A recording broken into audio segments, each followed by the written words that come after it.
បច្ចុប្បន្នប្រទេសថៃមិនមែនមានត្រឹមតែ F16 របស់សហរដ្ឋអាមេរិកតែប៉ុណ្ណោះទេ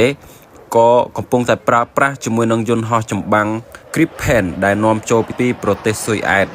ដែលមានសមត្ថភាពស្ទើរតែខ្លាំងជាង F16 ទៅទៀតបច្ចុប្បន្ន Gripen ថៃកំពុងតែប្រើប្រាស់ចំនួន11គ្រឿងរីឯ F16 មានរហូតដល់50ទៅ60គ្រឿងឯណោះហើយសម្រាប់ Gripen ចំនួនថ្មីដែលថៃកំពុងតែបញ្ជាទិញប្រហែលខែមុននេះនឹងមកដល់ប្រទេសថៃនៅឆ្នាំ